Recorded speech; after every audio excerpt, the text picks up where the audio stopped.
was an absolute nail-biter in last night's Masterchef finale as Laura and Brent battled it out to be crowned Masterchef for 2014. Only one could win, and with a 3-point lead, Brent pipped Laura to the post, and let's take a look at that moment. When I scored the desserts tonight, I had to look at really what was the closest one to what I would serve a key. And also, the one that ate the best. So, Brent, that was yours, and I scored you a 9 out of 10.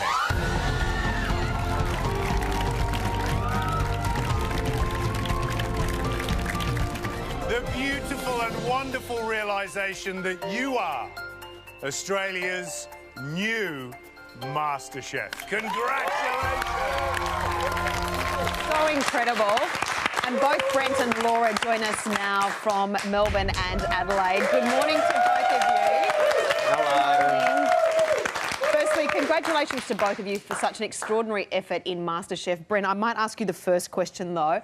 How did it feel? And I understand your entire family was in tears. Is that correct? Oh, they were. It was an incredible feeling. Just watching everyone and how amazed they were and how proud of me they were. It was way better than anything I've ever experienced in my life. It was incredible. I gather you're giving up your job now. You're not going to drive the Bobcat anymore. No, those keys were thrown out a long time ago. I just haven't told Lauren, so shh. He doesn't know yet. And Brent and Laura, it was just the most amazing final. Now, is it true that the winner is such a closely guarded secret that even they actually filmed 2 separate versions, and even you guys don't actually know for sure if you've won, or do they have you under house arrest, or how have you managed to keep this to yourselves? Well, I think they do an incredible job, and that's why we only found out yesterday as well. So we were sitting ducks for a while, and yeah, we found out a few hours before everybody else. Wow. Now, this is to both of you, Laura and Brent. Your family was there, your parents were there. That must have been incredibly frustrating, but also very irritating. Did you kind of want to sort of nudge them and say, zip it? I think I told my parents off. Oh, Laura, Brent, I'll talk first. I think I told my parents off a few times for distracting me, and you know, I love the support, but I just wanted everything to be quiet around me, to stay in the zone. But to have them there was just so nice, and I'm glad they saw me cooking the food that I was cooking. So I loved every minute of having them there. Laura, your dad was giving you a bit of a tough time. I mean, is he a tough critic at the best of times when you're cooking?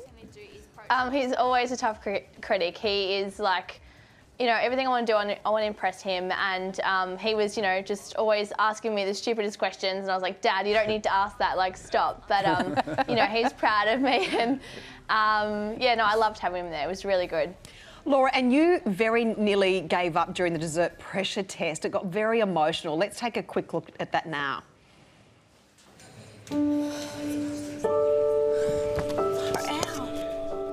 Just so frustrating that after all this time, I want to give up because I can't temper chocolate. Like, it's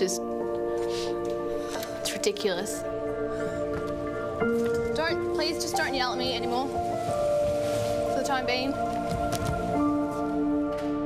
I'm upset at myself for not keeping it together and for wanting to give up. Like, I know I can do it, but I physically can't. Laura, we were all crying at home for you. How were you during that stage? Is it just all the pressure building up after so many months and so much hard work?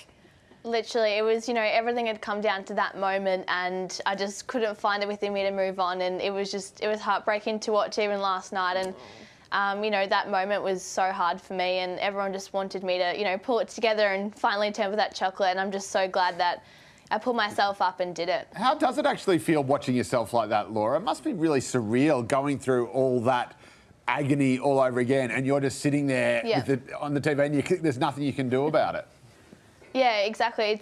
It's a very weird feeling. I don't like seeing myself upset, and last night actually really got to me. I broke down crying, watching myself cry. So it was really hard for me to watch that, and you know, I was just happy that I actually pulled myself together, and I was really proud of that moment.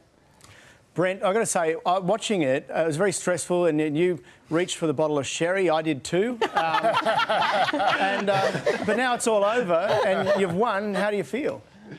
I'll be taking a few bottles of sherry with me now, and I'll be polishing them off to celebrate. It's beyond explanation, to be honest. I don't know how to react. I don't know whether to scream. I don't know whether to cry.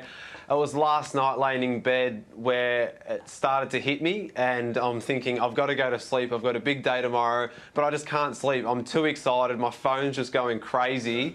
But that's what it's for. It's been an incredible journey. It's actually a bit sad that it's all over, because you look back and it's so exciting. Every day was exciting. Whether you were high, whether you were low, I reflect on those memories and they're all positive for me. I came out a better person, as did Laura, as did Amelia, as did, I think, everybody. And it taught us so much about ourselves and what we're capable of, and how close we actually were. I mean, hearing Laura last night, remembering that time where she broke down and almost gave up, almost brought a tear to my eye, because we were so close and I wanted her to succeed just as much as me. So it was an incredible experience, and it's one I'll obviously remember forever.